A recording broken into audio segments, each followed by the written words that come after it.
What a beautiful day, huh? This is the day which the Lord hath made. Let us rejoice and be glad in it, right? All right.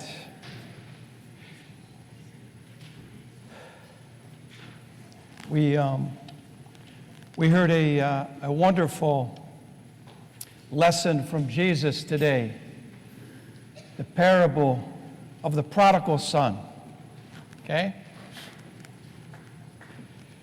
The younger son, he asked his father, okay, listen closely, give me my inheritance. Give me what belongs to me right now. Okay, he was young. And so he took it. The father gave it to him right away. He didn't procrastinate. He didn't wait. He gave it to him right away. And the son, this young son, he journeys to a faraway country, far away from his father's house. Okay? You got that? And he wasted his possessions. He wasted his inheritance. He wasted his life by doing things that were unimportant and destructive. You know what I mean? What are some unimportant things or destructive things that people do today?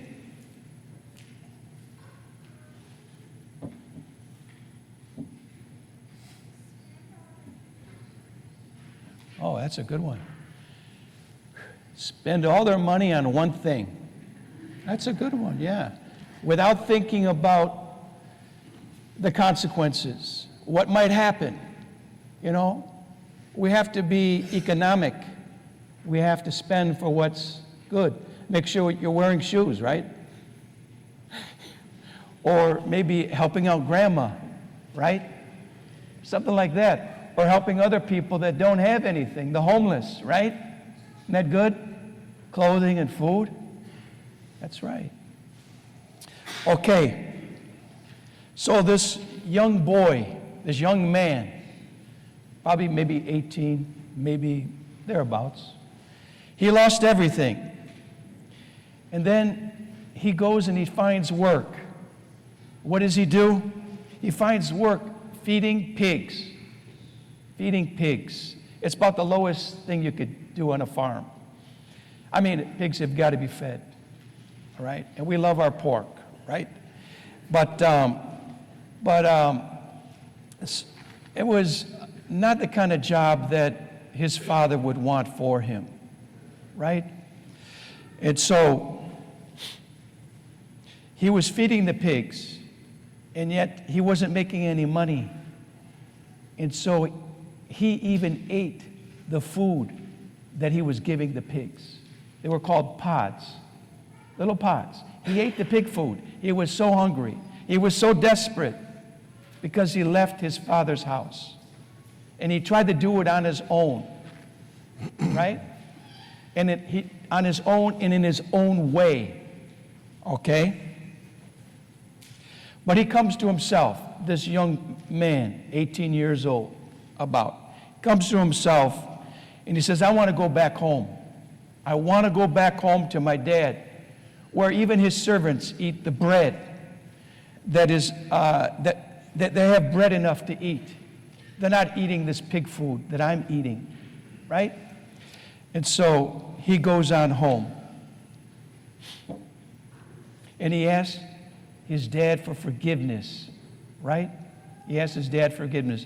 Have you asked your parents, your mother, or your father for forgiveness? Say, I'm sorry. Have you ever said that? Come on.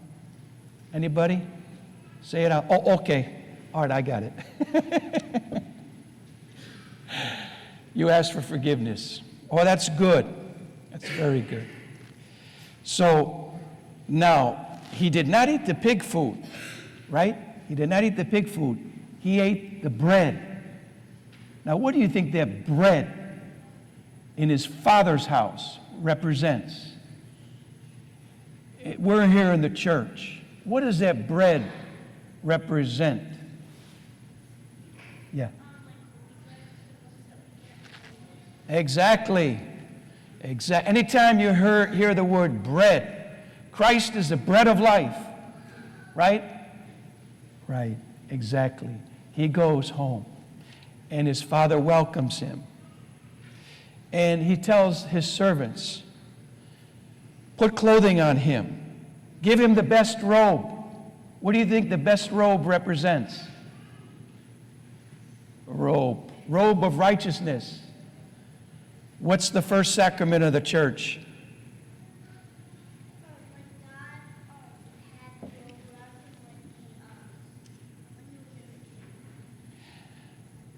Sort of.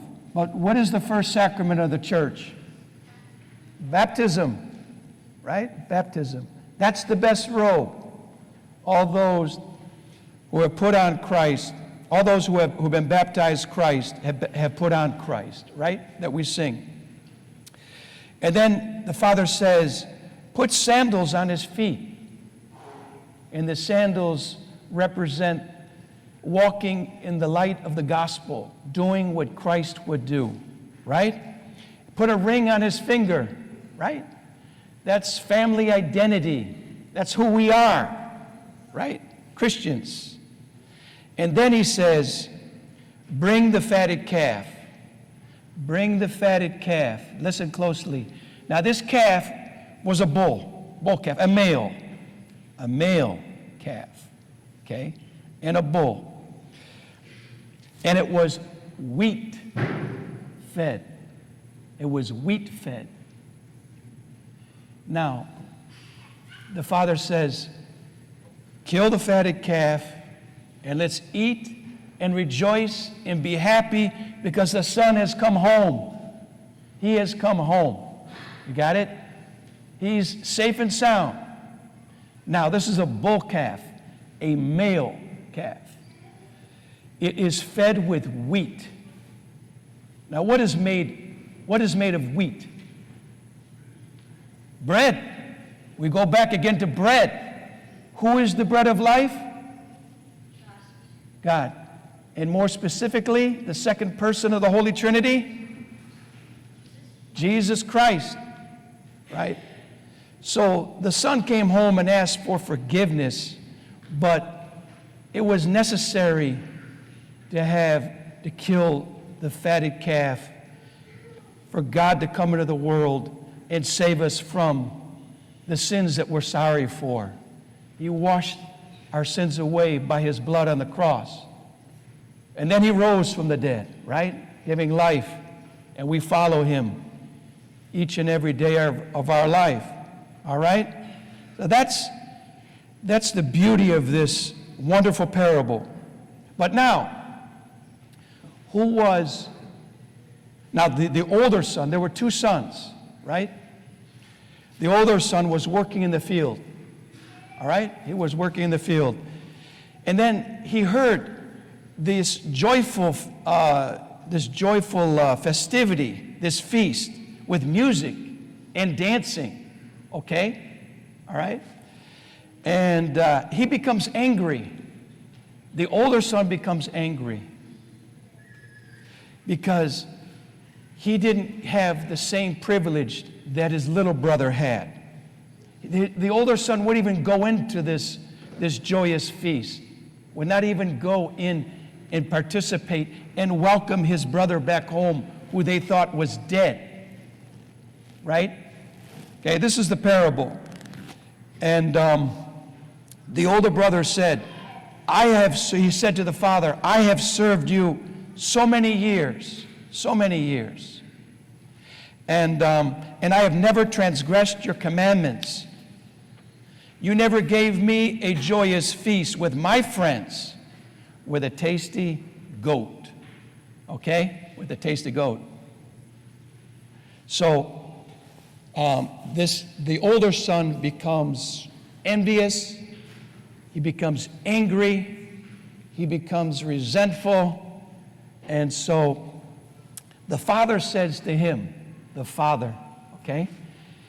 He says to the older son, you are always with me, and all that I have is yours. Your little brother is home and safe now. It was only right to do to do this, to celebrate. Okay? That's the parable. That's the parable of the prodigal son today. Now, what son would you like to be? What son would you choose to be?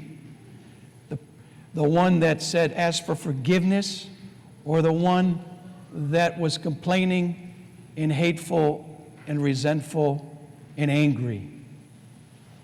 Who of you would be the younger son? Raise your hand. Raise your hand. That's right. The older son he thought he was perfect. Are we perfect? No, we're not. Now, let me ask you this. One more question and I'll let you go. Think about this. This is a tough question. Tough question. Who did Christ tell this parable to? Where was his focus?